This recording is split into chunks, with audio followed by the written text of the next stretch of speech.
I made these pictures over about a 15-year period when I had sort of gotten tired of working intensely on portrait projects and just needed some quiet. And then I decided I would just make one photograph a day at least of whatever I felt like.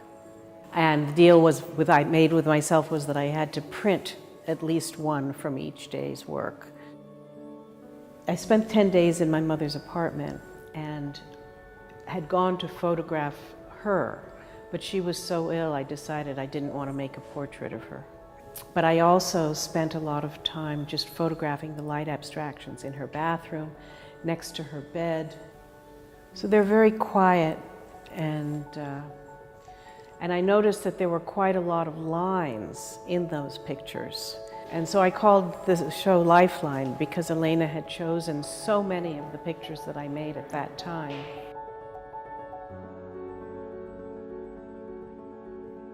This is a photograph of a bucket that was used by the stonemason who built our fireplace in the country, made of stones.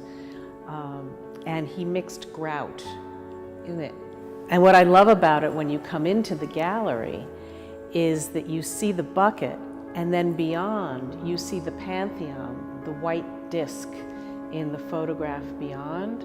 And it looks as if the disc, the round white disc, could actually fit inside the bucket, and yet the round white disc is the locus of the Pantheon in Rome, which of course is enormous, and the bucket is so small.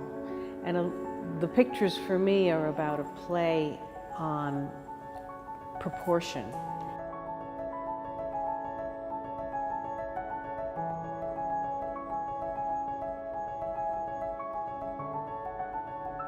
These are smithy tools, which were owned by Joe Garner of Cheshire, England. And his grandson, Alan Garner, has his grandfather's tools at home. They were working on the building outside my window, and they covered the windows. So when you're forced to make a photograph every day, you sort of run out of ideas, and you start looking at seeing things that you wouldn't normally notice.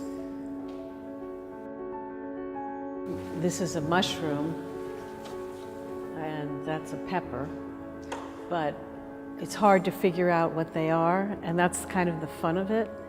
But for a mushroom or something to speak to me, you know, it has to become something other than what it is.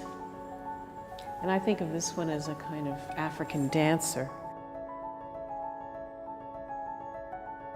I was lying in bed taking a nap one afternoon, and it was very bright and sunny outside. When I woke up, the light was coming from under the curtain. Those were taken in Santorini. This was the moment when my mother and I held hands. I decided I didn't want to photograph her face. Those are the letters with Ansel Adams.